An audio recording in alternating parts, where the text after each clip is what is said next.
আমন্ত্রণ এসএটিভির রাতের আয়োজন লেট এডিশনে আপনাদের সঙ্গে আছি আমি জাহিদুর রহমান খান। দর্শক, আজ আমাদের আলোচনার বিষয় কখন নির্বাচন। আর এই আলোচনায় আমার সঙ্গে স্টুডিওতে আছেন বিএনপির কেন্দ্রীয় তথ্য বিষয়ক সম্পাদক আজিজুল বারী হেলাল, আছেন বাসদের কেন্দ্রীয় নেতা কমরেড রাজেকুজ্জামান রতন এবং জাতীয় পার্টির সাংগঠনিক সম্পাদক আবু জায়েদ আল মাহমুদ মাখন সরকার। আপনাদের তিনজনকে আমাদের আলোচনায় স্বাগত জানাচ্ছি। আলোচনার শুরুতেই আজিজুল বারী হেলাল ভাই আপনার কাছে যেতে চাই। আমরা যেটি শিরোনাম রেখেছি নির্বাচন কখন, স্বাভাবিক প্রশ্ন উঠেছে যে বিএনপির পক্ষ থেকে সুস্পষ্ট তারিখ চাচ্ছেন আপনারা, এটার কারণ কি? বর্তমান রাজনৈতিক পরিস্থিতি বিবেচনায় নির্বাচন নিয়ে আসলে কোনো অনিশ্চয়তা বা শঙ্কা তৈরি হতে পারে কিনা, এই উদ্বেগ উৎকণ্ঠা থেকেই কি বিএনপি চায় তাড়াতাড়ি নির্বাচন হোক? ধন্যবাদ। একটা কন্টেম্পোরারি ডিসকাশন কন্টেম্পোরারি এই জন্য যে এটা নিয়েই এখন বাংলাদেশে সবচেয়ে বহুল আলোচিত। নির্বাচনের কথা বললে অনেকে রাগও হয়, আমি দেখলাম। এখন সুস্পষ্ট তারিখ চাচ্ছে, এটা জনগণের আকাঙ্ক্ষা, গণ আকাঙ্ক্ষা। এই জন্য বলছি যে আমাদের এই অভ্যুত্থানটা হয়েছিল, মানুষের ভোটের অধিকার ছিল না এবং গণতন্ত্র ছিল না। তার উত্তরণের জন্য আমাদের এই গণ অভ্যুত্থানটা। এখন অনেক তর্ক বিতর্ক এত কিছু জমা হয়েছে যে 4 মাস হয়ে গেল একটা অন্তর্বর্তীকালীন সরকার, তারা এখনও আপনার নির্বাচনটা যে শেষ পর্যন্ত ঘোষণা করলো যে 30শে জুন 26 সাল, 1.5 বছর। এই 1.5 বছর এত সময় লাগবে কেন? সেই সব বিষয়ে কোনো কথা বললো না, সেই সব বিষয়ে কোনো ব্যাখ্যাও দাঁড় করালো না যে কখন ভোটার তালিকা হচ্ছে, কখন তফসিল ঘোষণা হচ্ছে, কিচ্ছু বললো না। শুধু বললো যে 30শে জুনে হবে। প্রধান উপদেষ্টা বলেছিল যে 25 তারিখের মধ্যে, 25 সালের মধ্যে হবে এবং 26 সালের প্রথম দিকে। সেনাবাহিনীর প্রধান প্রথম 8ই আগস্টের পরেই বলেছিল যে আপনার 1.5 বছরের মধ্যে করা সম্ভব, এবং আইন উপদেষ্টাও বলেছিল। আবার এক উপদেষ্টা বলেছিল যে আওয়ামী লীগ যে 5 বছরের জন্য ম্যান্ডেট চুরি করেছিল, তার যেহেতু 6 মাস আছে, বাদ বাকি তাদের থাকতে হবে। অর্থাৎ উপদেষ্টা পরিষদের মধ্যেও কিন্তু এই ডেটগুলো নিয়ে নানান বিতর্ক আছে। আবার দেখলাম যে আমাদের এই গণ অভ্যুত্থানের যারা উপসংহার টানলো ছাত্র জনতার একটি অংশ, তারা বলছে যে শেখ হাসিনার বিচার না হওয়া পর্যন্ত নির্বাচন হবে না। আবার এর আগে একটা সমস্যা ছিল যে সংস্কার করে নির্বাচন করতে হবে।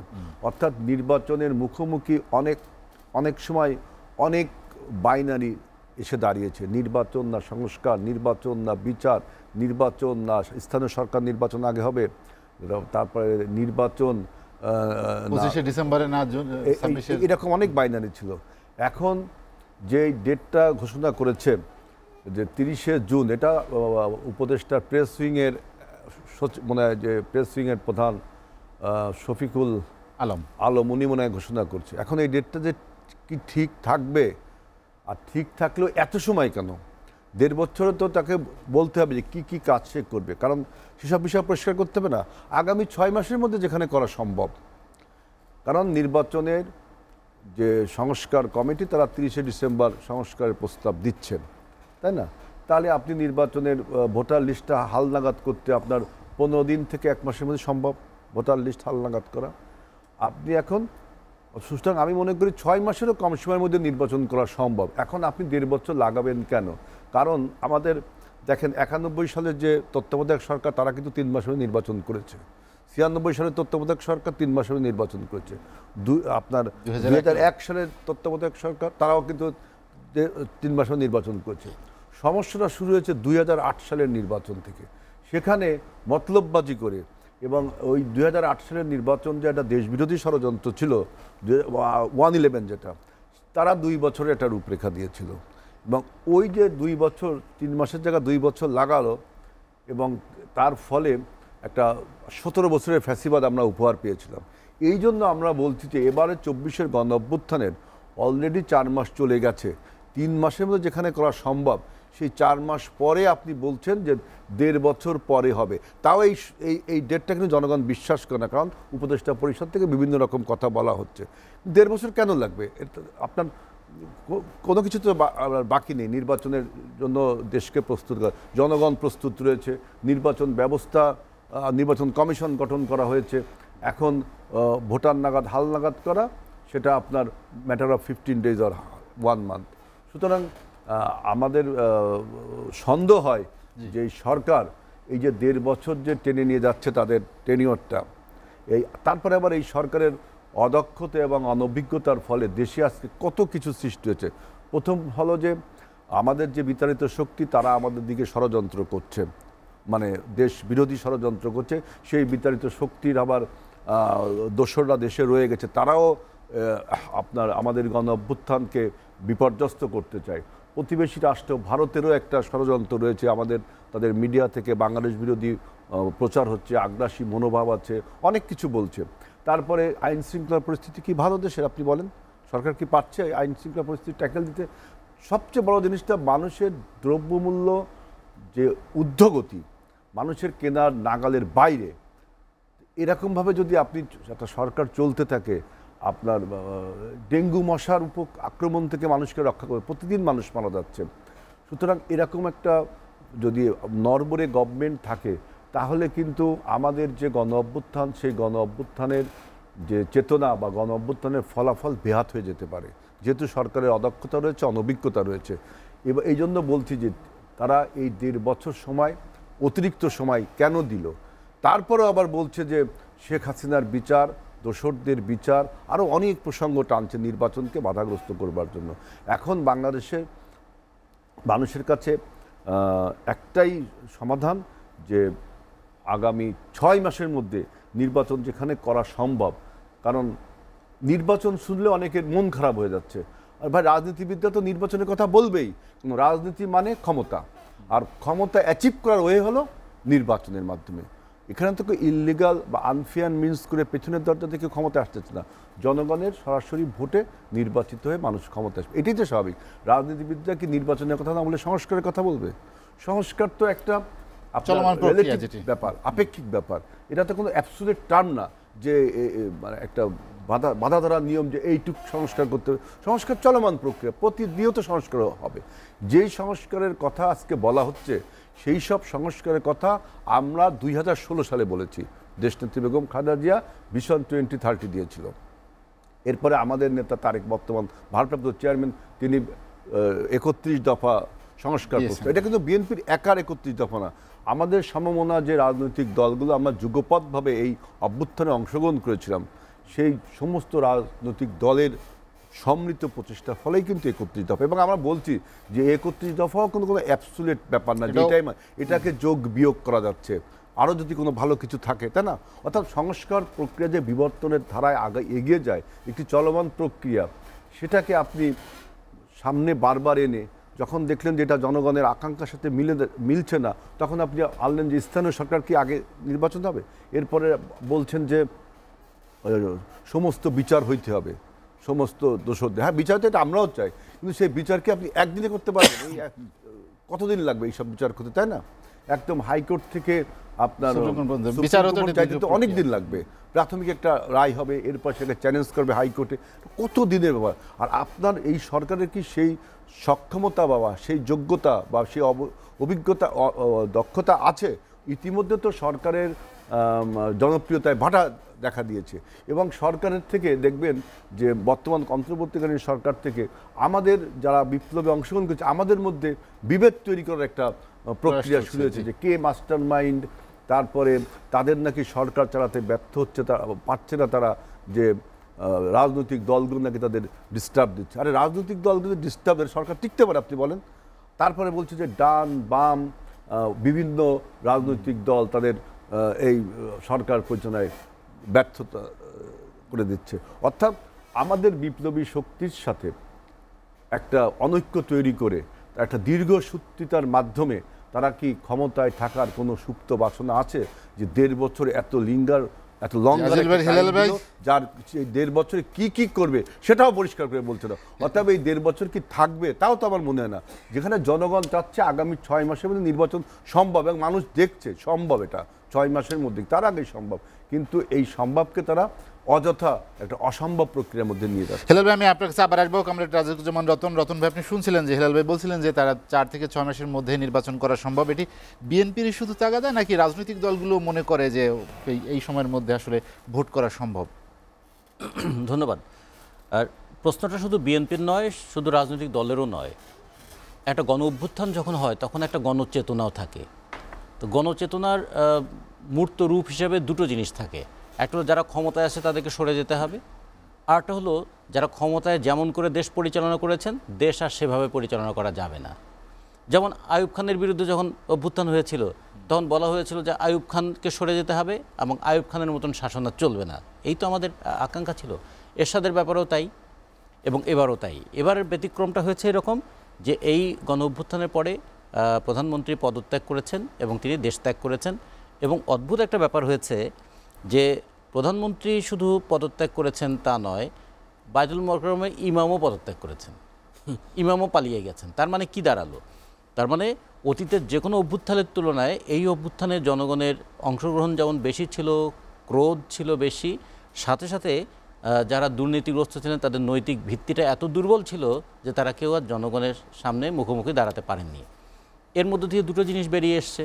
একটা হলো যে আগের মতো করে দেশ আর চলবে না, এক। আর দুই হচ্ছে জনগণ একটা সুষ্ঠু, অবাধ, গ্রহণযোগ্য নির্বাচন চায় এবং তার জন্য উপযুক্ত একটা পরিবেশ চায়। পরিবেশের জন্য একটা সময় লাগতে পারে। এখন নির্বাচনটা কেন দরকার, নির্বাচনটা কিভাবে দরকার এবং নির্বাচনটা কখন দরকার, এই তো বিতর্কটা। নির্বাচনটা কেন দরকার এই কারণে যে সরকার আছেন এই সরকার কোনো নির্বাচিত সরকার নন। এই সরকার কিভাবে পরবর্তী সরকারের কাছে ক্ষমতা হস্তান্তর করবেন? এই সরকার তো আনলিমিটেড টাইম থাকতে পারবেন না, কোনো না কোনো সময় এই সরকারকে ক্ষমতা হস্তান্তর করতে হবে। ক্ষমতা হস্তান্তরের পথটা কী হবে? পথ হতে হবে পরবর্তী আর একটা নির্বাচনের মধ্য দিয়ে একটা সংসদ গঠিত হবে। সেই সংসদে সংসদ সদস্যরা এই সরকারের সময়কালীন সময়টাকে আইনগত বৈধতা দেবেন, ফলে তার একটা সাংবিধানিক ধারাবাহিকতা রক্ষিত হবে। ফলে নির্বাচনটা দরকার শুধুমাত্র ওই আওয়ামী লীগ, বিএনপি, জাতীয় পার্টি, বাসদ, বামজোট এগুলোর জন্য না। দরকার হচ্ছে যে এই যে আওয়ামী লীগ ক্ষমতা থেকে উচ্ছেদ হলো, যারা ক্ষমতায় এলো, তারা যে ক্ষমতায় এলো সেই আশাটাকে আইনসঙ্গত করতে হবে না? আইনসঙ্গত করতে গেলে পার্লামেন্টে যেতে হবে। ফলে একটা পার্লামেন্ট ইজ এ মাস্ট। এই পার্লামেন্টে তাদেরকে তাদের শাসন ক্ষমতাটাকে রেটিফাই করতে হবে। এইটা যত দ্রুত তারা বুঝতে পারেন তত ভালো। এটা যত লিঙ্গারিং হবে তত নানা কনফিউশন তৈরি হয়। কারণ আমাদের দেশের অদ্ভুত বৈশিষ্ট্য কি জানেন? ক্ষমতায় যাওয়ার সিঁড়িটা হচ্ছে পিচ্ছিল এবং সেখানে রক্ত দিয়ে সেই সিঁড়ি তৈরি হয়, কিন্তু ক্ষমতার চেয়ারটা খুব আঠালো। এখানে একবার কেউ বসলে সেখান থেকে কেউ সরতে চায় না। বারবার এই সন্দেহটাও কিন্তু মানুষের মধ্যে, যে এত রক্তের মধ্য দিয়ে যে অভ্যুত্থানটা হলো, তারপরে যা যা চেয়েছিলাম তার পুরোটা কিন্তু আমরা পাই নাই। পুরোটা যে পাই নাই, জবাব দিয়ে চাইবো কার কাছে? একটা নির্বাচিত সরকার যদি একটা পচা নির্বাচন হয় তার কাছে জবাব দিয়ে চাওয়া যায়।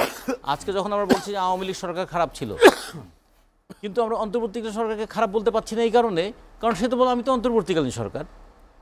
ফলে তখন একটা নির্বাচিত সরকার খারাপ হলে তার জবাব দিয়ে চাওয়া যাবে, ভালো হলে তাকে সমর্থন করা যাবে, কিন্তু অন্তর্বর্তীকালীন সরকারকে কিছু করার উপায় নেই।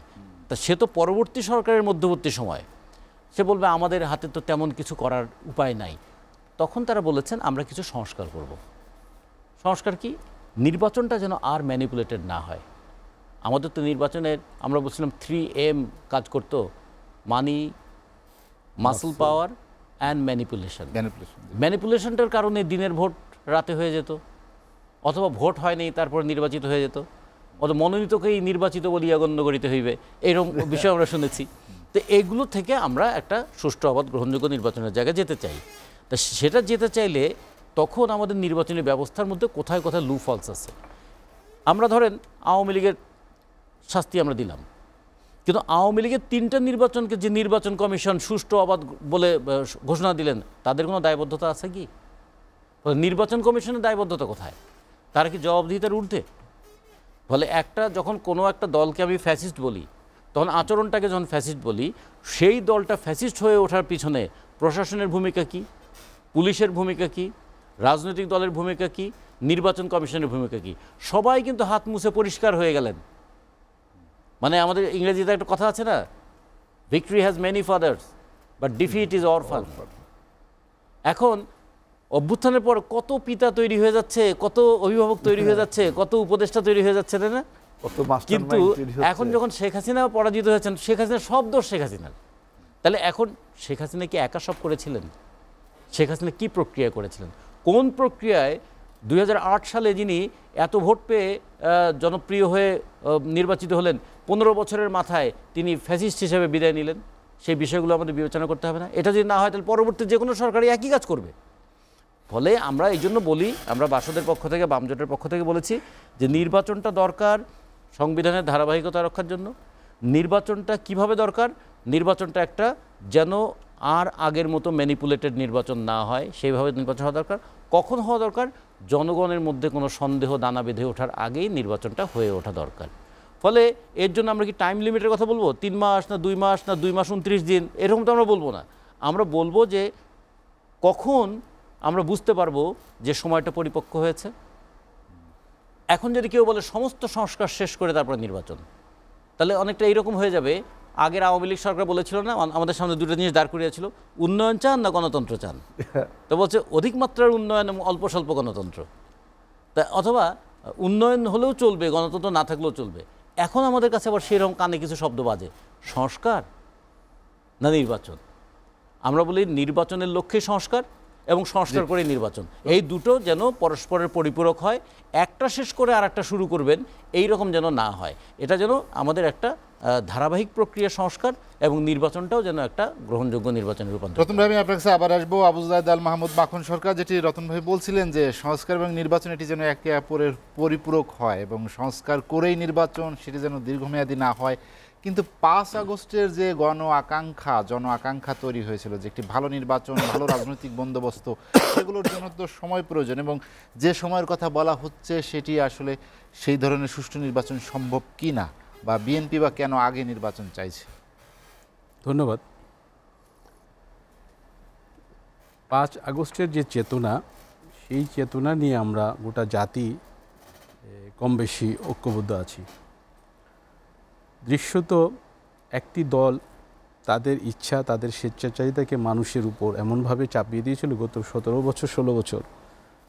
মানুষ ভোট দিতে পারেনি, তার কথা বলার অধিকার হরণ হয়েছে, তাকে ভয়ভীতি দেখাচ্ছে, গুম খুন হয়েছে। বিভিন্নভাবে মানুষ অসন্তুষ্ট ছিল বিগত সরকারটির উপর। বিগত 16-17 বছর বিএনপি একটি বৃহৎ রাজনৈতিক দল হিসাবে গোটা দেশের মানুষকে বিভিন্নভাবে, বিভিন্ন পদযাত্রা, বিভিন্ন সভা সমাবেশ করে অন্যান্য অপরাপর দলগুলোকে নিয়ে চেষ্টা করেছে মানুষের বক্তব্যগুলো জনসমাগম করে প্রকাশ করার জন্য, তুলে ধরার জন্য জাতির সামনে। বিএনপি অনেকাংশেই সফল হয়েছে, এটা বলার অপেক্ষা রাখে না। বিএনপি একটি বৃহৎ রাজনৈতিক দল, বহুবার ক্ষমতায় গিয়েছে। এদেশের স্বাধীনতার পরে আওয়ামী লীগ, বিএনপি, তারপরে জাতীয় পার্টি সৃষ্টি হয়েছে। 3টি দলই কিন্তু দেশ শাসন করেছে, 3টি দলের দেশ শাসনের অভিজ্ঞতা রয়েছে, তাদের ভুলভ্রান্তিও রয়েছে, আবার অনেক ভালো ভালো কাজও কিছু হয়েছে। কিন্তু বিগত সরকারটি এত বেশি স্বেচ্ছাচারী হয়ে উঠেছিল যে সে গণতন্ত্র এবং ভোটের কথা শুনতেই পারত না, যে কারণেই কিন্তু মূল সমস্যাটা হয়েছে। এখন আমরা যেটা আশা করি যে সংস্কার করে নির্বাচন করব, এইটা একটা আমূলক বক্তব্য। সংস্কার একটা চলমান প্রক্রিয়া, ডে বাই ডে সংস্কার হতে থাকবে। প্রতি বছর নতুন নতুন জিনিস আসবে, নতুন নতুন সমস্যার সম্মুখীন আমরা হব, তারপরে আমরা আবার সেগুলো সমাধান করব, সেগুলো ওয়ে আউট করব, এবং এগুলো বিভিন্ন স্তরে হতে থাকবে। রাজনৈতিক দলে হবে, দেশের ভিতরে হবে, বিভিন্ন সরকারি অফিস আদালতে হবে, সামাজিক প্রতিষ্ঠানে হবে, সব জায়গায় কিন্তু একটা এই সংস্কার কর্মসূচিটা চলতে থাকবে। এটা একটা চলমান প্রক্রিয়া। রাজনৈতিক দলগুলো নির্বাচন করে জনগণকে একত্রিত করে একটি ভোটদান প্রক্রিয়ার মাধ্যমে, গণতান্ত্রিক প্রক্রিয়ার মাধ্যমে রাষ্ট্র পরিচালনার দায়িত্ব নেওয়ার জন্য, এবং সেই ক্ষেত্রে দেশের মানুষ কিন্তু মুখিয়ে আছে ভোট দেওয়ার জন্য। বিগত 16-17 বছর মানুষ ভোট দিতে পারেনি, নিঃশ্বাস ফেলেন, তার নিজের ভোটটি দিতে পারেনি। আপনি তার কারো পকেটের জোর করে টাকা নিয়ে গেছেন, অন্য সম্পত্তি নিয়ে গেছেন, তার জন্য সে এত কষ্ট পায়নি, কিন্তু তার ভোটাধিকারটা আপনি হরণ করেছেন, ভোট দিতে দেননি, তার জন্য কিন্তু মানুষ সীমাহীন কষ্টে ছিল, মানুষ অসন্তোষ ছিল। সমস্ত অসন্তোষগুলো কিন্তু এই 5ই আগস্টে আইসা এটা চূড়ান্ত রূপ নিয়েছে। আমাদের ছাত্ররা, আমাদের সন্তানরা, আমাদের ভাইরা এই আন্দোলনের নেতৃত্ব দিয়েছে এবং এর পিছনে কি শুধু ছাত্ররাই ছিল? ছাত্রদের পিছনে কি আমরা অভিভাবকরা ছিলাম না? ছাত্রদের পিছনে কি রাজনৈতিক দলগুলো, তাদের কর্মীরা ঝাঁপিয়ে পড়েনি? রাজনৈতিক দলগুলোর নেতাকর্মীদের কি ক্ষয়ক্ষতি হয়নি? সকলেরই কম বেশি ক্ষতি হয়েছে। আপনি খেয়াল করবেন এই আন্দোলনে যারা পুরুদা ছিল নেতৃত্বে, ঢাকা বিশ্ববিদ্যালয়ের আমাদের সন্তানরা, ছাত্ররা, ঢাকা বিশ্ববিদ্যালয়ের খুব বেশি সংখ্যক ছাত্র আহত বা নিহত হয়নি। হয়েছে প্রাইভেট বিশ্ববিদ্যালয়ের ছাত্ররা, হয়েছে অন্যান্য মফস্বলে কলেজ বিশ্ববিদ্যালয়ের ছাত্ররা, বিভিন্ন দলের সমর্থকরা, ইভেন মাদ্রাসার ছাত্ররা, শ্রমিকরা, কত শিশুরা, নারীরা পর্যন্ত আহত হয়েছে ঘরের ভিতরে থেকে। এমন সীমাহীন অত্যাচার, হেলিকপ্টার থেকে। আজকে বিগত প্রধানমন্ত্রী বলে আমি তো মেটাল বুলেট ব্যবহার করতে বলিনি। আপনি কোন বুলেট ব্যবহার করতে বলেছেন হেলিকপ্টার থেকে? যেই বুলেট একজনের পা ছিদ্র করে 3 জনের পায়ে গিয়ে লেগেছে। এটা কেমন বুলেট? এটা কোথায় ব্যবহার হয়? এই বুলেট তো যুদ্ধ ছাড়া, ওই তালেবানরা ছাড়া, অন্যান্য জায়গা ছাড়া, বড় বড় জায়গাগুলো ছাড়া, এই যুদ্ধক্ষেত্র ছাড়া এই বুলেট তো ব্যবহার হওয়ার কথা না। টেলিভিশনে প্রতিবেদন দেখেছে এক বুলেটে 3 জনের পা নষ্ট হয়ে গেছে, 2 বোনের পা নষ্ট হয়ে গেছে ঘরের ভিতর থেকে। তাহলে পরে আপনাকে সেই স্বেচ্ছাচারী সরকারটির বিরুদ্ধে মানুষ কিন্তু এমনি ঝাঁপিয়ে পড়েনি। এইটাকে দীর্ঘদিন রাজনৈতিক দলগুলো বিভিন্নভাবে, আমরা বিভিন্ন টক শোতে, আলাপ আলোচনায়, রাজনৈতিক বক্তব্যে, সভা সমাবেশে বিভিন্নভাবে তুলে ধরার চেষ্টা করেছি। সেটাই কিন্তু এক সময় গিয়ে পরিণতি হয়েছে, চূড়ান্ত ফলাফল হয়েছে। এবং চূড়ান্ত ফলাফল জনতার পক্ষ থেকে কিন্তু এটি বলা হচ্ছে যে গণহত্যাকারী যারা ফ্যাসিস্ট, তাদের বিচারের পরে তারা ভোটে যেতে চায়। এখন এই বিচার ধরেন হতে সময় লাগবে অনেক লম্বা সময়। যে কোনো বিচার, সাক্ষী, প্রমাণ, যুক্তি, তর্ক, তারপরে তাকে আত্মপক্ষ সমর্থনের সুযোগ দেওয়া, অনেকগুলো পর্ব আছে বিচারে। এগুলো সমাধান হতে, একটা বিচার, একটা মামলা সমাধান হতে 15-20 বছর সময় লাগবে। আমাদের জাতি 15-20 বছর নেতৃত্বহীন থাকবে, রাজনৈতিক শূন্য থাকবে, রাজনীতি শূন্য থাকবে। আপনি আজকে যারা উপদেষ্টা আছে, সরকারের বিভিন্ন স্তরের বুদ্ধিজীবীরা আছে, তারা আমাদের জন্য অনেক অর্নামেন্টাল, কিন্তু তাদের মধ্যে অনেকে তো অনেক বেশি বয়সের মানুষ। একজন অলরেডি এই উপদেষ্টা থেকেই মারা গেলেন। আমি কয়েকটা টক শোতে বলেছি যে এত বেশি প্রবীণ লোক এখানে কিছু আছে, তাদের জীবনের সংখ্যা রয়েছে, তাদের সুস্থ থাকার সংখ্যা রয়েছে, সেখানে তারা 2-3টা মন্ত্রণালয় চালাবে কী করে? আমি এখনও বলছি যে এখানে অনেক বেশি এনার্জেটিক, অনেক বেশি মেধাসম্পন্ন মধ্যবয়সী মানুষদেরকে দরকার।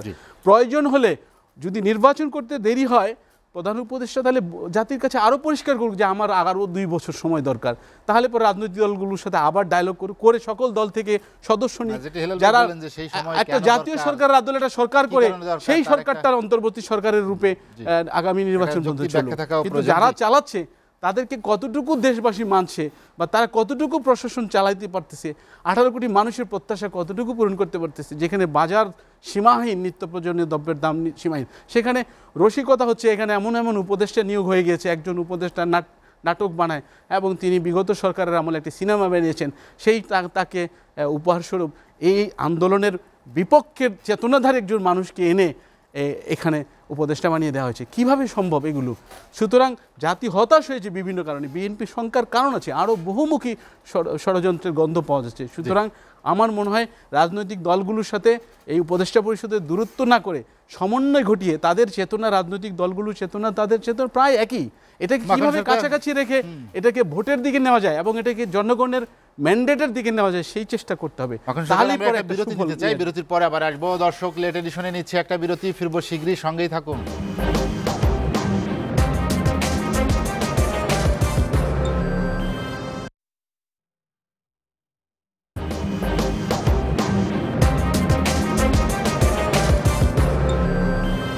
দেখছেন এসএসটিভি রাতের আয়োজন লেট এডিশন। বিরতির পর আমরা আবারও ফিরছি আলোচনায়। আজিজুল বারী হেলাল, যেটি মাখন সরকার বলছিলেন যে বিএনপির নানাবিধ কারণ আছে শঙ্কার বা উদ্বেগ উৎকণ্ঠার, এর মধ্যে একটি কি নতুন রাজনৈতিক দল আসছে যাদেরকে বলা হচ্ছে যে তারা প্রস্তুত না হওয়া পর্যন্ত হয়তো নির্বাচনটি সঠিক সময়ে ঘোষণা না দেওয়া হতে পারে। বিএনপির উদ্বেগ, দ্যাট মিনস জনগণের উদ্বেগ। বিএনপি জনগণের দল, জনগণ যে উদ্বেগ, যে আশঙ্কা করে, সেই আশঙ্কার কথা বলছি। এখন যেটা নতুন দলের যে কথাটা বললেন, সেটা হলো যে আপনাকে মনে রাখতে হবে যে বাংলাদেশে কিন্তু মাল্টিপার্টি ডেমোক্রেসি, বহুদলীয় গণতন্ত্র বিএনপি এনেছে। দ্যাট মিনস অন্য দলকে রাজনীতিতে অবস্থান করা এবং অন্য দলকে রাজনীতি করার সুযোগ দেওয়া, এবং বিএনপি এই গণতান্ত্রিক এই রাজনীতিটা বাংলাদেশে শুরু করেছে। সুতরাং যে কোনো রাজনৈতিক দলকে সংবিধান সম্মত উপায়ে যেসব রাজনৈতিক দল বাংলাদেশে আসবে সেই সব রাজনীতিকে বিএনপি সাধুবাদ জানায়, অভিনন্দন জানায়, অগ্রিম অভিনন্দন জানায়।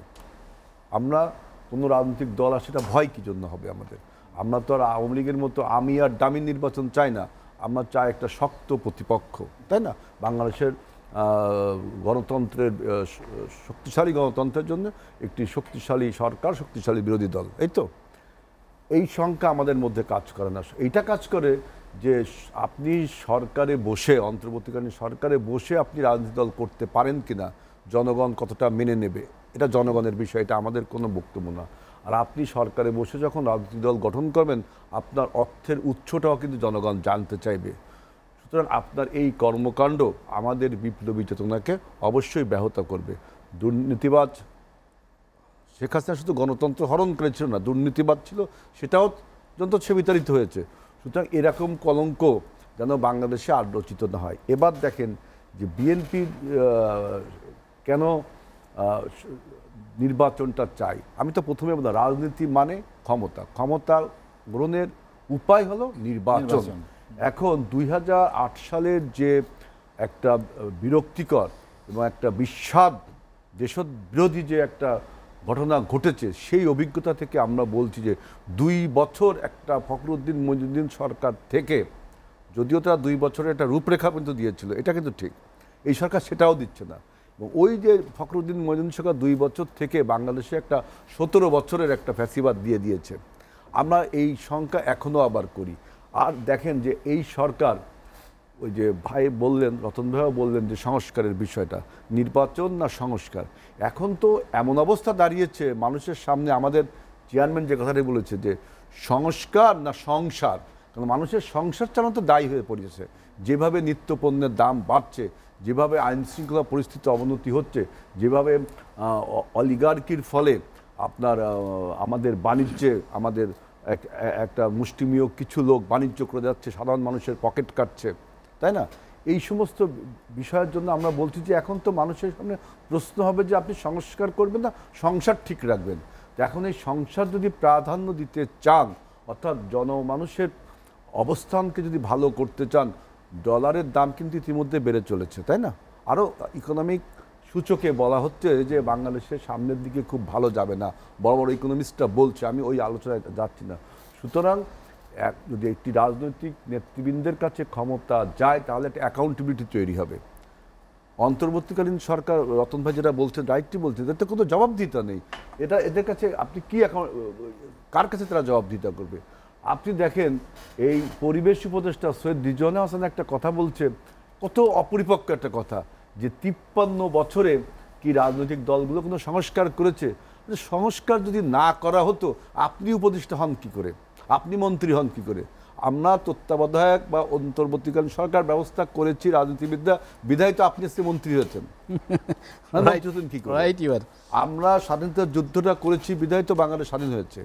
আমরা একদলীয় শাসন ব্যবস্থা থেকে বহুদলীয় গণতন্ত্র এনেছি, রাজনীতিবিদ্যায় আপনার সমস্ত দল রাজনীতি করতে পেরেছে। আমরা প্রেসিডেন্সিয়াল ফর্ম অফ গভর্নমেন্ট ছিল, সমস্ত রাজনৈতিক দল এটাকে আপনার পার্লামেন্টের ফর্ম অফ গভর্নমেন্ট এনেছি। সংস্কার আমরা করিনি মানে আমরা অর্থনৈতিক সংস্কার করেছি, আমরা সামাজিক সংস্কার করেছি, রাজনীতিবিদ্যাই তো করেছে, যা কিছু করেছে রাজনীতিবিদ্যাই করেছে, ভালো করেছে খারাপ করেছে। কিন্তু আপনি কিভাবে বলেন যে 53 বছর রাজনীতিবিদ্যা কোনো সংস্কার করতে পারেনি? আপনি এই করবেন এটা, আপনিও কি সেই 53 বছর লাগাবেন? আর আপনার সেই ম্যান্ডেট রতন ভাই যেটা দিল কে আপনাকে সেই ম্যান্ডেট? আপনাকে এই আপনার কাজ হলো দেশটাকে গণতন্ত্রের দিকে নিয়ে যাওয়া, একটি রুটিন দায়িত্ব পালন করে আপনার প্রয়োজনীয় যে সংস্কার। দেখেন নির্বাচন যে সংস্কার কমিটি করেছে, আমি আজকে পদিউল আজম মজুমদার একটা সাক্ষাৎকার দেখলাম, তিনি বলছেন যে 30শে ডিসেম্বর না 31শে ডিসেম্বরের মধ্যেই সমস্ত প্রস্তাব জমা দেওয়া হবে, তাই না? সমস্ত প্রস্তাব জমা দেবে, তাহলে সমস্ত প্রস্তাব 31 ডিসেম্বর মধ্যে জমা দেওয়া হয়। আর নির্বাচন করতে কি কি সংস্কার দরকার আমি তো বুঝলাম। এটা নির্বাচন কমিশন দরকার, ইন্ডিপেন্ডেন্ট, নিরপেক্ষ। আর আপনার নির্বাচন কমিশনের ক্ষমতায়ন করা, যদি আপনি নির্বাহী বিভাগকে নির্বাচন কমিশনের আন্ডারে আনেন। আর ভোটার লিস্টটা হালনাগাদ করা। জাতীয় এটা কতদিনের ঐক্যমত্যের একটি ব্যাপার? বিষয় আছে সংস্কার জাতীয় প্রস্তাবে। এখন আপনি সব দেখেন দল আরেক- একমত কিনা, যেটি হ্যাঁ? প্রধান উপদেষ্টা, সব দল একমত হবে কিনা এই সংস্কার প্রস্তাবে প্রধান উপদেষ্টা এটা তো আমি বলেছেন যে এটা তো রতন ভাই বললেন যে আমরা ঐক্যমত্য কমিশন সব গঠন করবেন তিনি, একমত না সেখানে- হয় তাহলে তো উনি বলছেন যে 25 তাহলে আমরা 25 সালের মধ্যে নির্বাচন করব, সেটা তো অনেক লম্বা সময়। আজকে উপদেষ্টা পরিষদরা ওই যে ভাই বললেন যে মাস্টার মাইন্ড খুঁজছে, একটা ক্লাসকে, একটা বিশিষ্ট মানে বিশেষ গোষ্ঠীকে, ছাত্র ভাইদেরকে, ছাত্র বলতে শুধুমাত্র আপনি বৈষম্য বিরোধী বা জাতীয় নাগরিক কমিটি জাতীয়- যেটা- তাদের বলে ছাত্র কিন্তু এখানে একটা বিরাট বড় সংজ্ঞা। এখানে অনেক রাজনৈতিক দলের ছাত্র সংগঠন আছে, তাদের ধারাবাহিক প্রক্রিয়া রয়েছে, ধারাবাহিকভাবে এই আন্দোলনে অংশগ্রহণ তাদের সংগঠন করছে। অনেক বড়। আপনারা হঠাৎ করে বলবো কেন, আপনারা আমাদের যে রাজনৈতিক দলগুলোর যে প্রেক্ষাপট, আমরা মাঠটা তৈরি করেছিলাম শেখ হাসিনা বিরোধী, ফ্যাসিবাদ বিরোধী, সেখানে দাঁড়িয়ে আপনারা উপসংহার টেনেছেন। এই জন্য আমি বলেছি যে এই গণ অভ্যুত্থানের সন্তান হলো আপনারা, ছাত্ররা। সেই ছাত্ররা শুধু আপনারা না, অন্য অন্য রাজনৈতিক দলের ছাত্র সংগঠনগুলো রয়েছে। যেমন সিরিয়ার যুদ্ধ তো মানে যদি ছোট আকারে বলতে 11 সাল থেকে পুরো শুরু হয়, তাই না? 14 বছরব্যাপী যুদ্ধ। সেই যুদ্ধের লাস্ট 15 দিনে আপনার HTS যে সংগঠনটা, আমার এটা এক্সপ্লেনেশন করতে হবে, HTS ওরা কিন্তু অংশগ্রহণ করলো। এখন ওরা যদি বলে যে আমরাই এই বিপ্লবের সব কিছু করেছি, তাহলে এই 14 বছর যে আসাদ বাহিনীর বিরুদ্ধে যারা লড়লো, বা আপনি যদি রাশিয়ার বিপ্লবে বলেন যে কত বছর ব্যাপী কমিউনিস্ট বিপ্লব হলো, লাস্ট 15 দিনে কৃষকরা অংশগ্রহণ করে, লাস্ট 10 দিন বা 40 দিন, যে আমরা একটা বই পড়ি না, দুনিয়া কাঁপানো 40 দিন, দুনিয়া কাঁপানো 10 দিন, তো ওই 40 দিন বা ওই 10 দিনে যারা অংশগ্রহণ করেছে তারাই কি শুধু রাশিয়ার বিপ্লবটা করেছেন? না। তারপরে আপনি দেখেন যে বলছে যে এটা যেহেতু ছাত্র অভ্যুত্থানও অনেক সময়, প্রধান উপদেষ্টা ছাত্র অভ্যুত্থানই বলে, প্রধান উপদেষ্টাকে ছাত্র জনতা কখনো বলতে আমি শুনছি বলে মনে নেই, উনি সবসময় বলে ছাত্র অভ্যুত্থান, ছাত্রদেরই কৃতিত্ব দেন এটা। কৃতিত্ব দেই। আচ্ছা, আমি ওনার সাথে যদি একমত হয়েও নি, ছাত্ররা তো আমি আমাদের একমত সন্তান হলাম তো। তর্কের খাতিরে। এখন আপনি ফ্রান্সে প্যারি কমিউনের কথা সবাই জানেন, যে শ্রমিক বিপ্লব যেটা হয়েছিল 1870 সালে, এবং সেই সরকার, শ্রমিকরা বলেছিল যে যেহেতু আমরা আন্দোলন করেছি আমরাই সরকার গঠন করব। সেই সরকার কতদিন টিকেছিল? 71 দিন। তারপরে কিন্তু শ্রমিকদের রাজনীতিবিদদের কাছে ক্ষমতা দিতে হয়েছিল, তাই না? দেশের স্বার্থে, জনগণের স্বার্থে, বিপ্লবী। সুতরাং আমাদের উপদেষ্টাদের যে আমি বললাম যে রাজনৈতিক অনভিজ্ঞতার ফলে যদি আমাদের দেশ আজকে অন্য কোনো প্রতিবেশী রাষ্ট্রের ক্লায়েন্ট স্টেট বা আপনার ব্যাজেল স্টেটে পরিণত হয়ে যায়, অর্থাৎ মক্কেল রাষ্ট্রে পরিণত হয়ে যায়, এবং যদি আবার সে 2007-এর মতো অন্য কোনো মতলববাদী ক্ষমতা বাংলাদেশে আপনার অধিষ্ঠিত হয়, তাহলে আমাদের পুরো বিপ্লব, এই যে 17 বছরের যে অভ্যুত্থান, 17 বছর যে রক্ত, 17 বছরের সংগ্রাম, লড়াই, এগুলো সব বিফল হয়ে যাবে। সুতরাং আমরা চাই এই সরকার, তার রতন ভাই যেটা বললেন যে ক্ষমতার চেয়ার খুব আঠালো, এই আঠালো অবস্থায় যদি বসে থাকে তাহলে কিন্তু দেশে একটা মারাত্মক পরিণতির দিকে যাবে। কারণ শত্রু কিন্তু আপনি মুক্ত করতে পারেননি। বিপ্লব আপনি জয়ী হয়েছেন, কিন্তু এখনও প্রশাসনের বিভিন্ন জায়গায়, সব জায়গায় এই পরাজিত শক্তিরা আপনার পদায়ন হয়েছে, তারাই দেশ পরিচালনায় আমি দেখলাম বেশিরভাগ অংশগ্রহণ করছে, এবং প্রতিবেশী রাষ্ট্রের আপনার একের পর এক ষড়যন্ত্রের তীর কিন্তু আমাদের উপর নিক্ষিপ্ত হচ্ছে।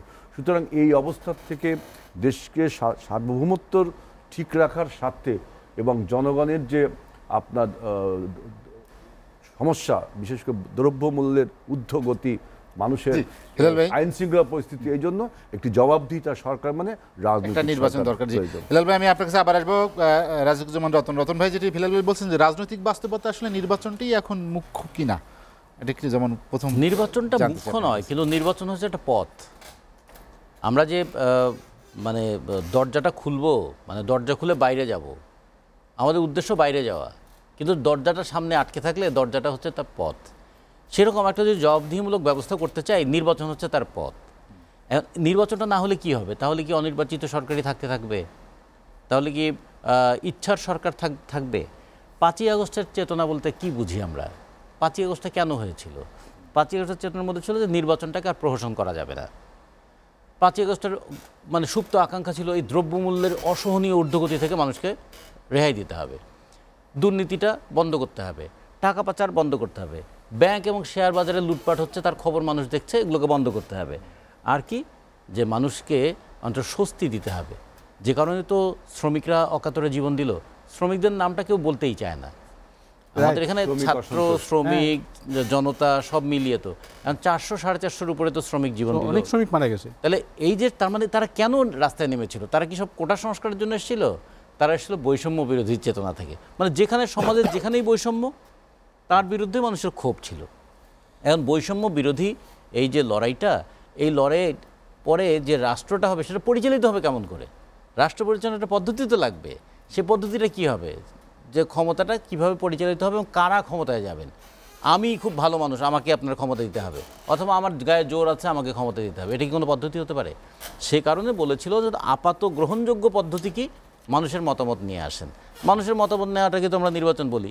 ওই মতামত নেওয়ার পদ্ধতিটা যেন কোনোভাবেই এটা যেন ম্যানিপুলেটেড না হয়, এটা যেন কখনো কখনো এটা যেন যেটা কলুষিত না হয়, এই ব্যবস্থাটা তো মানুষ করতে চেয়েছে বারবার।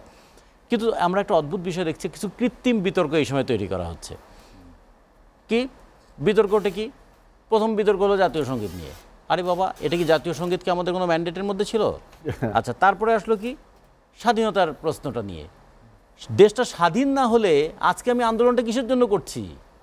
তাহলে স্বাধীনতার প্রশ্নটা তুললো। এরপর আবার কেউ কেউ দেখি দেশের সীমানা সম্প্রসারিত করার কথা ভাবছে। আচ্ছা আচ্ছা, সীমানা শুধু আমরাই সম্প্রসারিত করবো, পাশের দেশ তাহলে সীমানা সম্প্রসারণ করতে পারে না? তার মানে উস্কানি দিয়ে একটা দেশের মানুষের মধ্যে উত্তেজনা তৈরি করে রাখো। তার মানে কি মূল বিষয় থেকে অন্যদিকে মানুষের দৃষ্টি সরিয়ে দেওয়ার একটা পরিকল্পনা আছে কি? এরপরে প্রশ্ন আসলো কি সাম্প্রদায়িকতার প্রশ্ন। সবসময় খেয়াল করবেন, সংখ্যাগুরুর সাম্প্রদায়িকতা সংখ্যালঘুকে বিপন্ন করে। তাহলে এই এই এই আমাদের দেশের সংখ্যাগুরু মুসলমানদের সাম্প্রদায়িকতা এখানকার হিন্দু, সনাতন, আদিবাসী, পাহাড়ি তাদেরকে বিপন্ন করে। ঠিক তেমনি ভারতেও সংখ্যাগুরু সনাতন ধর্মাবলম্বী বা হিন্দু ধর্মাবলম্বীদের সংখ্যা সাম্প্রদায়িকতা তাদের ওখানকার ওদেরকে বিপন্ন করে। এইটার মধ্য দিয়ে কে বেনিফিট নিতে চায়? এর মধ্য দিয়ে বাংলাদেশের সংখ্যালঘু সম্প্রদায় তারা যেমন কষ্টে থাকে, অপমানের মধ্যে থাকে, আতঙ্কের মধ্যে থাকে, ভারতেও তাই হয়। এর মধ্যে দিয়ে কি ওরা বেনিফিট নিতে চায়? তাহলে কেন এই সাম্প্রদায়িক উন্মাদনা, কেন পতাকা অপমান করার প্রশ্ন? তাহলে এখানেও পতাকা অপমান হবে, বিপরীত ওখানেও পতাকা অপমানিত হবে। এই যে একটা কৃত্রিম উত্তেজনার মধ্যে দেশটাকে আটকে দেওয়ার চেষ্টা করা হলো কেন? আমরা একটা অভ্যুত্থান করেছি, আমরা একটা গণতন্ত্র প্রতিষ্ঠা করার জন্য চেষ্টা করেছি, তাহলে কেন এই কাজগুলো করা হয়? এখান থেকে কিন্তু মানুষের একটা সন্দেহ তৈরি হয়। এই যে 4টা শয়ের কথা আমি বলতে চাই, একটা হলো সীমানা বিতর্ক, সঙ্গীত বিতর্ক, তারপরে স্বাধীনতা নিয়ে প্রশ্ন, স্বাধীনতা এসছে কি আসে নাই, তারপর হচ্ছে সাম্প্রদায়িকতা। এর মধ্যে 4টা শয়ের আর একটা শ আছে, এর মধ্যে কি তাহলে শয়তানি আছে? তাহলে এটাও কিন্তু আবার একটু ভাবতে হবে। হ্যাঁ, এগুলো কিন্তু খুব মানে ভালো লক্ষণ না। আমরা মনে করি একটা অবাধ, সুষ্ঠু, গ্রহণযোগ্য নির্বাচনের জন্য কাজ হোক। নতুন দল যদি ওয়েলকাম জানাই। আমরা তো ভাই অনেক দিন ধরে পুরনো দল করছি, জনগণ আমাদেরকে গ্রহণ করছে না। ধরেন নতুন দলকে যদি জনগণ গ্রহণ করে ওয়েলকাম। যেমন রাজনৈতিক দলগুলো আন্দোলন করেছে, ছাত্ররা যখন সামনে এসছে, সাধারণ মানুষ ছাত্রদের পাশে গিয়ে দাঁড়িয়েছে, ওয়েলকাম জানাবো আমরা তাদেরকে। কিন্তু নতুন দল যেন নতুন অধঃপতনের সিঁড়ি তৈরি না করে। ক্ষমতায় থেকে এবং রাষ্ট্রের টাকা ব্যবহার করে কোনো দল গঠনের প্রক্রিয়া যদি হয়, তাহলে এটা কিন্তু নতুন দল মানে নতুন প্রজন্মকে আবার একটা অধঃপতনের সিঁড়িতে নামিয়ে দেওয়া হবে। এটা কিন্তু ভবিষ্যতের জন্য খুব খারাপ হবে। অভ্যুত্থান মানুষের মধ্যে যে গণতান্ত্রিক আকাঙ্ক্ষা তৈরি করেছিল, অভ্যুত্থানের মধ্য দিয়ে মানুষের মধ্যে যে মূল্যবোধের জাগরণ ঘটেছিল, অভ্যুত্থান পরবর্তীতে যদি আবার এই ধরনের কাজ হয়, তাহলে মানুষ কিন্তু বলবে আমাদের এত রক্ত শেষ পর্যন্ত কি ভুল পথেই দেশটাকে নিয়ে যাবে? ফলে এটা যেন না হয়, সে ব্যাপারে সতর্ক থাকা উচিত। আর একটা বিষয় যে রাজনীতিটা হলো রাষ্ট্র এবং সমাজ, সেটা পরিচালনার বিজ্ঞান। ফলে এর মধ্যে যাচাই হবে, বাছাই হবে, এর মধ্যে কখনো যেন ধর্মের ব্যবহারটা না হয়। ধর্ম হচ্ছে মানুষের বিশ্বাস, ধর্ম হচ্ছে মানুষের আবেগ, আর রাজনীতি হচ্ছে যাচাই বাছাই।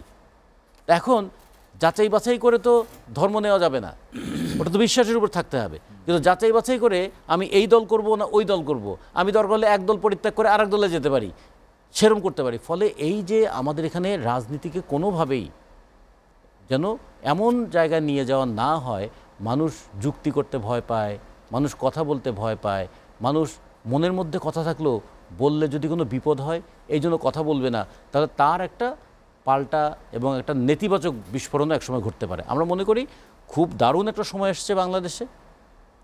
90-এর অভ্যুত্থানে গণতন্ত্রের দিকে আমরা যাত্রা শুরু করতে চেয়েছিলাম, আর 2024-এর অভ্যুত্থানে আমরা বৈষম্যমুক্ত একটা দেশের দিকে যাত্রা শুরু করতে চাই। ফলে এই একটার সঙ্গে আর একটা সম্পর্ক। আর 71 সালে আমরা দেশটাকে স্বাধীন করেছিলাম, স্বাধীন দেশের উপর দাঁড়িয়ে দেশটাকে স্বনির্ভর করতে চাই, আমাদের মর্যাদাকে সমুন্নত করতে চাই। এদিকে যদি যাই সেক্ষেত্রে কোনো নতুন দল যদি আসে মোস্ট ওয়েলকাম, জনগণ যাচাই করে দেখবে তাদেরকে তারা গ্রহণ করে কিনা। কিন্তু আমরা মনে করি এখন মূল কাজ হচ্ছে আমাদের অভ্যুত্থান পরবর্তী দেশটাকে জবাবদিহিমূলক রাষ্ট্রে পরিণত করা। কেন ব্যাংকের টাকা বেহাত হয়ে যায়, কেন দেশের টাকা বাইরে পাচার হয়ে যায়, কেন আমাদের দেশ পৃথিবীর দ্বিতীয় বৃহত্তম গার্মেন্টস রপ্তানিকারক দেশ কিন্তু সর্বনিম্ন মজুরির দেশ, কেন গ্রামে লাউয়ের দাম যদি 16 টাকা হয় ঢাকায় সেটা 60 টাকা হয়ে যায়, এগুলোর একটু অনেকগুলো কেনরও উত্তর আমাদের রাজনৈতিকভাবে। রতন ভাই, আমি আপনার কাছে আবার আসবো। মাখন সরকার, যেটি রতন ভাই বলছিলেন যে জবাবদিহিতামূলক যে সমাজ প্রতিষ্ঠা করা বা সরকারের যে ভালো নির্বাচনের যে আকাঙ্ক্ষা মানুষের, সব কিছুর জন্যই তো আসলে সংস্কার প্রয়োজন। এখন প্রশ্ন উঠেছে সার্বিক সংস্কার হবে না নির্বাচন কেন্দ্রিক সংস্কার হবে? আসলে কোনটি রাজনৈতিক দলগুলো তাদের বিশেষ করে সামনের কর্মকাণ্ডের দিকে বেশি নজর দিচ্ছে? সেটি কি শুধুমাত্র নির্বাচন সংস্কার? এক কথা, আমি নির্বাচন কেন্দ্রিক সংস্কারকেই গুরুত্ব দিব। আমি একজন রাজনৈতিক কর্মী, আমরা সবাই রাজনৈতিক কর্মী, এবং রাজনীতিকে কেন্দ্র করে রাজনীতির পিছনে সমস্ত কিছুর আবর্তন থাকে। দেশের সমস্ত প্রশাসনিক কর্মকাণ্ড, রাজনৈতিক, অর্থনৈতিক, সামাজিক, ব্যবসায়িক সমস্ত কর্মকাণ্ডই কিন্তু রাজনীতিকে কেন্দ্র করে। সুতরাং রাজনীতির বাইরে কোনো কিছু এখানে চিরস্থায়ী হতে পারে না এবং সমর্থনযোগ্য হতে পারে না। আজকে যারা উপদেষ্টা হয়েছেন তারা একটা অবস্থার প্রেক্ষাপটে, বিশেষ পরিস্থিতিতে একটি ট্রেন বা বাস দুর্ঘটনার শিকার হলে সেটাকে যেমন লাইনে উঠানোর জন্য, রাস্তায় উঠানোর জন্য কিছু সময় কিছু মানুষ কাজ করে, আমি এই সরকারটাকে সেরকম সরকারই মনে করছি। আপৎকালীন সরকার। এই আপৎকালীন সরকার হলো কিছু কিছু ছোট ছোট কাজ করে যাবে, এই কাজগুলোকে পরবর্তীতে রাজনৈতিক দলগুলো সম্মিলিতভাবে বৃহৎ আকারে সংস্কার করে আস্তে আস্তে পর্যায়ক্রমে জাতিটাকে একটা সঠিক জায়গায় জাতিকে পরিচালিত করবে এবং সঠিক অবস্থান নিয়ে আসবে। যেখানে অর্থনৈতিকভাবে আমরা মারাত্মকভাবে ভঙ্গুর অবস্থানে পড়ে গিয়েছি, দেশ থেকে প্রচুর টাকা পাচার হয়েছে, সীমাহীন লুটপাট হয়েছে, অন্যায় অত্যাচার হয়েছে, সেই জায়গাগুলোতে কাজ করার বিষয় আছে। বিদেশে টাকা চলে গেছে, সেই টাকা ফেরত আনার বিষয় আছে। এখানে বাগাড়ম্বর করে অতিরিক্ত কথাবার্তা বলে লাভ নেই। আপনারা সকল মানুষের চাহিদার একটা সুফল ভোগ করছেন।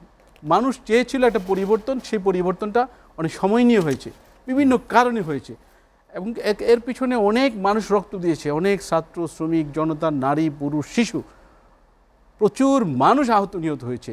বাংলাদেশের কোনো আন্দোলনে এর এক সিকিভাগ মানুষও মারা যায়নি। 2-4টা মানুষ মারা গেলেই একটা সরকারের টনক নড়ে গিয়েছে, অতীতে আমরা দেখেছি। হ্যাঁ, অনেক ছাত্র আন্দোলনও আমরা দেখেছি। আমি নিজেও অনেক সময় ছাত্র আন্দোলনের কর্মী ছিলাম, দেখেছি 1-2টা মার্ডার হলে পুরো জাতি কেঁপে উঠত। হাজার হাজার লোক মার্ডার হয়েছে, খুন গুম হয়েছে। এই 17 বছরের মানুষ কিন্তু সীমাহীন কষ্টের মধ্যে ছিল, যে কারণেই কিন্তু এই সরকারটিকে মানুষ সমর্থন জুগিয়েছে, রাজনৈতিক দলগুলো সমর্থন জুগিয়েছে। এই সরকারটিরও উচিত সকল রাজনৈতিক দলের চাহিদা অনুযায়ী, দেশের সকল মানুষের চাহিদা অনুযায়ী ভোট কেন্দ্রিক সংস্কারের দিকে মনোযোগী হওয়া। কিভাবে আপনি তাড়াতাড়ি ভোটার তালিকা হালনাগাদ করবেন, খসড়া ভোটার তালিকা দ্রুত প্রকাশ করবেন, চূড়ান্ত ভোটার তালিকা একটি নির্ভুল ভোটার তালিকা প্রকাশ করবেন, সীমানা, সংসদীয় আসনের সীমানাগুলো পুনর্নির্ধারণ করবেন। কারণ অনেককে জোর করে হারিয়ে দেওয়া হচ্ছে আসন ভেঙে 9 সালে, বিভিন্ন সময় 14 সালে, হ্যাঁ, বিভিন্ন সময়। তো এইগুলো আবার ঠিক করে কিভাবে সঠিক জায়গায় নিয়ে আসা যায় সেই কাজগুলো করবেন। পাশাপাশি যে সংস্কারের কথা বলা হয়, সংস্কার একটা ঢাল হয়ে দাঁড়িয়েছে এই সরকারের জন্য। এই সরকারটি আমাদের সকলের অত্যন্ত পছন্দের সরকার। ডক্টর ইউনূস ব্যর্থ হোক এটা আমরা চাই না। পৃথিবীতে তাকে অনেক সম্মান করে। তিনি সভা সেমিনারে যখন বক্তব্য দেন, আমি খেয়াল করি খুব সুন্দরভাবে, বাঙালিদের মধ্যে এত সুন্দর ইংরেজি বলে বিশ্বমঞ্চে কাগজের দিকে তাকাতে হয় না, কোনো ড্রাফটিং বক্তব্য পড়তে হয় না। এমন একজন সন্তান আমাদের আছে যিনি পৃথিবীর বিশ্ব দরবারে পরবর্তী সরকারের জন্য গার্জিয়ান এবং লবিস্টের ভূমিকা পালন করতে পারে। যে টাকা পাচার হয়েছে সে টাকা ফেরত আনার জন্য সারা পৃথিবীর রাষ্ট্রপ্রধানরা তার বন্ধু। তিনি কেন একটা পক্ষের কাছে জিম্মি হয়ে যাবেন?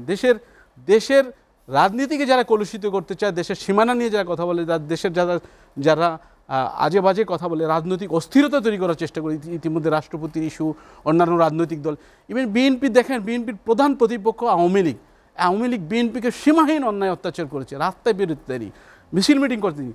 সেই বিএনপি কিন্তু চায়নি যে আওয়ামী লীগ নিষিদ্ধ হয়ে যাক, জাতীয় পার্টি নিষিদ্ধ হয়ে যাক, কোনো রাজনৈতিক দল না থাকুক। তাহলে কি হতো, একটি সময় দেয় বিএনপির পিছনেও অন্য এই শক্তিগুলো লেগে যেত। কারা? তাদের জনসমর্থন নেই, তাদের 100 বছরের স্বাধীনতার অনেক পূর্বের একটি রাজনৈতিক দল এদেশে রয়েছে যারা আদৌ পর্যন্ত 5টি আসনে নিজের যোগ্যতায় জিততে পারে না। এদের নিজেদের কর্মী, নিজেদের ক্যাডার ভিত্তিক রাজনীতি এবং নিজেদের কর্মীদের মানোন্নয়ন করা ছাড়া দেশের জনগণের কল্যাণ এরা করে না। এর কার ইশারায় চলে, কিভাবে চলে, দেশবাসী কম বেশি বুঝে। এরা এখানে বিভিন্ন রকম গোলযোগ সৃষ্টি করতে চায়। আপনি কার অধিকার হরণ করবেন? দেশটিকে ভালো জায়গায় নিয়ে যেতে হবে। আমরা সকলে মিলেমিশে বসবাস করব। এই রাজনীতিবিদদের ভুল ত্রুটি থাকবে, রাজনীতিবিদরা আমরা আবার সংশোধিত হব। আমরা অন্যায় করলে প্রচলিত আইনি বিচার হবে, জেল ফাঁসি হবে, জরিমানা হবে, এবং আমাদের জন্য এটা উদাহরণ হবে যে আমাদের আরেক কলিগ বা আরেক দলের নেতা এই কাজটি করেছিল, আমি আর এই কাজটি করব না। এটাই একটা সংস্কারের পথ হতে পারে। বিরতির পরে আবার আসবো। ধন্যবাদ। দর্শক, লেট এডিশনে নিচ্ছে আর একটা বিরতি, ফিরবো শীঘ্রই, সঙ্গেই থাকুন।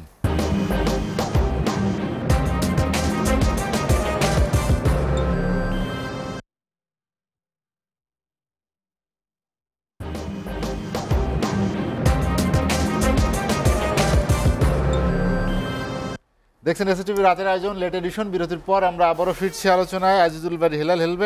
একটি জাতীয় দৈনিকের খবর এমগম যে ফেব্রুয়ারি থেকে বিএনপি আবার আন্দোলনে না কর্মসূচি দিতে পারে, সভা সমাবেশ করবেন নির্বাচনের দাবিতে। বিএনপি আসলে রাজনৈতিক কর্মসূচি বা রাজনৈতিকভাবে এই যে শঙ্কা বা উদ্বেগ, সেটিকে মোকাবেলা করতে চায় কিনা? মোকাবেলা তো করতেই হবে। বিএনপি তো দেশের স্বাধীনতা সার্বভৌমত্বের প্রশ্নে সবসময় আনকম্প্রোমাইজিং। রতন ভাই যেটা বলছে যে অনেকগুলো শয়ের মধ্যে তালব্যস্য শয়তানি লক্ষ্য করছেন, রাইটলি বলেছেন। তাই যদি দেশ নিয়ে কেউ, দেশের গণ অভ্যুত্থান নিয়ে কেউ, দেশের সার্বভৌমত্ব নিয়ে কেউ, দেশের গণতন্ত্র নিয়ে কেউ শয়তানি করে, তখন তো রাজপথ ছাড়া দ্বিতীয় কোনো পথ আমাদের জানা নেই। কারণ বিএনপি আপনার দেশের যে কোনো আন্দোলনে সবসময় সামনের সারিতেই ছিল।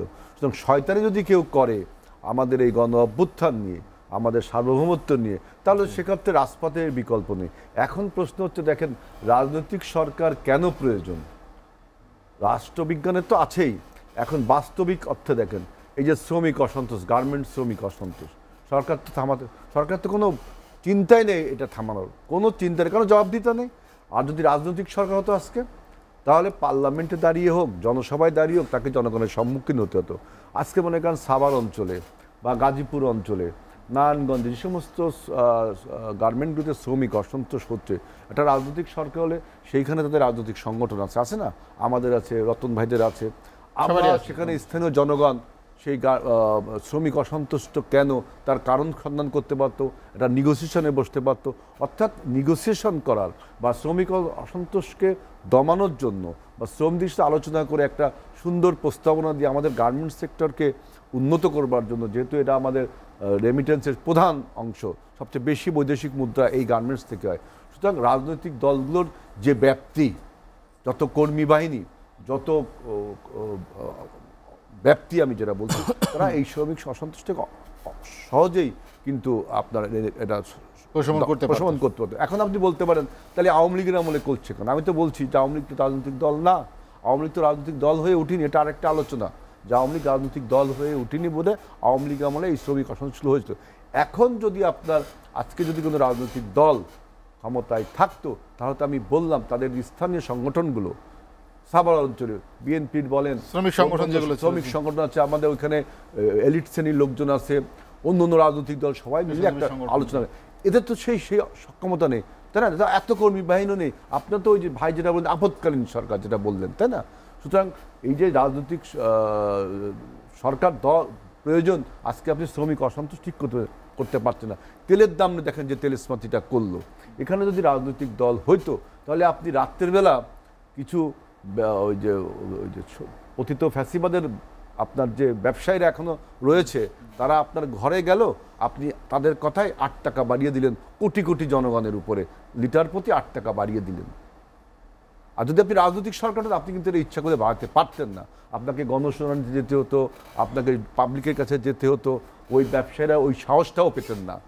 আপনার এই, তাই না? হেলাল ভাই আলোচনা শেষ করতে চাই, আজ আর সময় নেই। এই যে জিনিসগুলো, এই জন্য বলছি যে রাজনৈতিক সংস্কার রাষ্ট্রবিজ্ঞানে যেমন অপরিহার্য, সেরকম আপনার বাস্তবিক অর্থে সরকার প্রয়োজন। আজল ভাই হেলাল, আপনাকে অসংখ্য ধন্যবাদ। হাতে সময় নিয়ে আলোচনা শেষ করব। রাজিকুজ্জামান রতন ভাই আলোচনা শেষ দিকে চলে এসেছি। রাজনৈতিক সরকার কেন প্রয়োজন, যেটি হেলাল ভাই বলছিলেন, আপনি কি মনে করেন যে বাস্তবতা তেমনই এখন বাংলাদেশের? রাজনীতি সমাজ পরিচালনার নীতি যদি হয়, তাহলে সমাজের স্বার্থে তো রাজনৈতিক সরকার দরকার। আর একটা বিষয় যদি আমরা মনে করি যে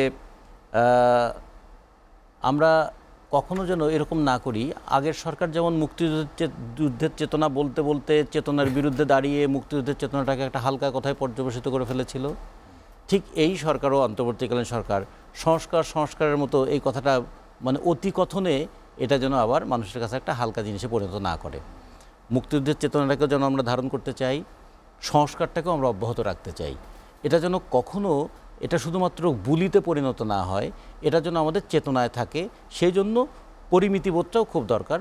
আমরা একটা ছোট গল্প আছে না এরকম, যে কাউকে যদি জিজ্ঞেস করছে তোমার কফি নিয়ে দাঁড়িয়েছিলে, কেউ ধাক্কা মারলো, তোমার মানে কাপ থেকে কফি পড়ে গেল, তো বললো যে তোমার কফি পড়লো কেন? কেউ বলবে ধাক্কা মেরেছিল। আসলে উত্তর হচ্ছে কাপে কফি ছিল বলেই তো কফি পড়েছে, চা থাকলে চা পড়ে যেত, দুধ থাকলে দুধ পড়ে যেত। ঠিক তেমনি যখন মানুষ ধাক্কা খায় তখন তার ভেতর থেকে তার চেতনাটা বেরিয়ে আসে। এখন সেখান থেকে বেরিয়ে আসে সে কি গণতান্ত্রিক পথে হাঁটছে, নাকি স্বেচ্ছাচারিতার দিকে যাচ্ছে, নাকি মৌলবাদের দিকে যাচ্ছে? ফলে প্রশ্নের মুখে পড়লেই উত্তরটা তখন বেরিয়ে আসে। ধাক্কাটা অনেকটা প্রশ্নের মতো। আমরা মনে করি অন্তর্বর্তীকালীন সরকার একটা ধাক্কার মধ্যে পড়েছে, তার ভেতর থেকে গণতান্ত্রিক চেতনাটাই বেরিয়ে আসবে যে অবশ্যই একটা সুষ্ঠু, অবাধ, গ্রহণযোগ্য নির্বাচনের মধ্য দিয়ে আমরা গণতন্ত্রের ধারাবাহিকতা রক্ষা করব, এবং আমরা মনে করি সেটাই জনগণের চাওয়া। জনগণ যেন সেই চাওয়াটা পূর্ণতা পেতে পারে। জি, রাজিকুজ্জামান রতন, আপনাকে অসংখ্য ধন্যবাদ। সময় কম, আলোচনা শেষ করতে চাই। আবু জাহেদ আল মাহমুদ মাখন সরকার, মাখন ভাই শেষ দিকে চলে এসেছে, হাতে একদমই সময় নেই। যেটি জনগণের আকাঙ্ক্ষা, জন আকাঙ্ক্ষা, যেটি বলা হচ্ছে যে খুব দ্রুত একটি সুষ্ঠু নির্বাচন, কিন্তু সুষ্ঠু নির্বাচনের যে পথ পরিক্রমা, অর্থাৎ যে পথ তৈরির যে বন্দোবস্ত, নতুন রাজনৈতিক যে চেতনা বন্দোবস্তের কথা বলা হচ্ছে, সেই জায়গায় কি পুরোপুরি প্রস্তুত? গত 4 মাসেরও বেশি সময় সরকার আছে। আপনার কি মনে হয় যে তাদের কর্মকাণ্ডে সেখানে আসলে আপনি কতটুকু সফলতা দেখতে পান? ধন্যবাদ। আমরা এখনও তাকিয়ে আছি, অনেকগুলো সংস্কার কমিশন করেছে, এগুলো খুব দ্রুততার সাথে সরকারের কাছে হস্তান্তর করবে। সরকার এগুলো পরবর্তীতে স্টেক হোল্ডারদের সাথে বসে আলাপ আলোচনা করে গুরুত্বপূর্ণ বিষয়গুলোকে জাতির কল্যাণে গ্রহণ করবে। এবং কিছু কিছু বিষয় থাকবে যেটা এখনই সম্ভব না সংস্কার করা বা পরিবর্তন ঘটানো। তার পিছনে এমন সংস্কার আছে, তার পিছনে অনেক বেশি বাজেটের প্রয়োজন হবে, অর্থনৈতিক প্রয়োজন হবে, রাজনৈতিক সাপোর্টের প্রয়োজন হবে। তখন এই কাজগুলো রেখে দিতে হবে, ভবিষ্যতে পর্যায়ক্রমে করতে হবে, অন্য রাজনৈতিক দল এসে সেটা করবে। এই কথা সত্য যে যদি মানুষ তাকিয়ে আছে ভোট দেওয়ার জন্য, মানুষ তাকিয়ে আছে একটি সুষ্ঠু ভোটের জন্য, এবং একটি সুষ্ঠু ভোট হলে কে আগামীতে সরকারে যাবে এটাও প্রায় পরিষ্কার। আমরা যত চেষ্টাই করি না কেন, যতভাবেই চেষ্টা করি না কেন, হয়তো আংশিক সাময়িক বিএনপি একটি বড় রাজনৈতিক দল, তারা একটু বেশি সময় তাদের বেশি বয়স্ক নেতাগুলো হয়তো একটু সমস্যায় পড়ে যেতে পারে, একটু বেশি সময় পরে দেরি হলে, নির্বাচন হলে তাদেরও ধৈর্য একটু কম। অপেক্ষাকৃত তারাও কিন্তু এই সরকারকে সমর্থন করছে, সরকারকে বিভিন্নভাবে সহযোগিতা করছে। তারাও চায় মনে প্রাণে যে ফ্যাসিস্ট সরকারের বিদায়ের প্রাক্কালে যে সরকারটি সৃষ্টি হয়েছে সেই সরকারটি সফল হোক, এবং সেই সরকারের কর্মকাণ্ড গণমুখী হোক, ভোটমুখী হোক, এবং সংস্কারটা দ্রুততার সাথে হোক। সংস্কার একটা চিরস্থায়ী ব্যবস্থা, এটা পার্মানেন্টলি করে বিচার আচার করে আমরা নির্বাচন করব। একটি বিচার বা একটা সংস্কার একদিনে দুদিনে হয়ে যায় না, অনেক লম্বা সময়ের ব্যাপার আছে, অনেক বিষয় আছে যে অনেক সময় লাগবে। সে কারণেই বলছি ভোটের পথেই আমাদেরকে হাঁটতে হবে, জনসম্পৃক্ততার দিকে আমাদেরকে হাঁটতে হবে। কারণ হলো একটি রাজনৈতিক দল তার বিভিন্ন স্তরে জনসমর্থন থাকে, বুদ্ধিজীবী, পেশাজীবী, শ্রমজীবী, বিভিন্ন স্তরে দেশে বিদেশে তার অসংখ্য মেকানিজম থাকে, যেটা এই ধরনের সরকার চাইলেই গড়ে তুলতে পারবে না। কারণ এরা বিচ্ছিন্ন মানুষ ছিল, বিভিন্ন জগতে এদের বিচরণ ছিল, এরা সবাই একত্র হয়েছে, যার যার জগতে অনেক দিন চর্চা করেছে। চাইলেও জাতির জন্য অতীতে কোনো দিন এরা জবাবদিহিতামূলক পর্যায়ে তো নাই, অতীতে খুব বড় রকমের ভূমিকা এরা জাতির জন্য কেউ কিছু রেখে ফেলেছে, আমরা খুব বেশি চোখে পড়েনি। একমাত্র প্রধান উপদেষ্টাকে আমরা জাতির কল্যাণে বিভিন্ন সময় দেখেছি এবং দেশে বিদেশে উনি ভূমিকা রেখেছে। বাকিরা সবাই কিন্তু এই এনজিও নির্ভর, বাকিরা সবাই কিন্তু ক্লাব সমিতি চালানো, বেলা চালানো, হ্যাঁ একটা ছোটখাটো সংগঠন চালানো মানুষ। হ্যাঁ, রাষ্ট্র ভিন্ন জিনিস, গণতন্ত্র ভিন্ন জিনিস, দেশকে গণতন্ত্রমুখী রাজনীতিমুখী করা উচিত। অসংখ্য ধন্যবাদ। দর্শক জানিয়ে রাখি লেট এডিশন পুনঃপ্রচার সকাল ৮টায়। আজ এ পর্যন্তই। ভালো থাকুন, সুস্থ থাকুন, এসটিভির সঙ্গে থাকুন।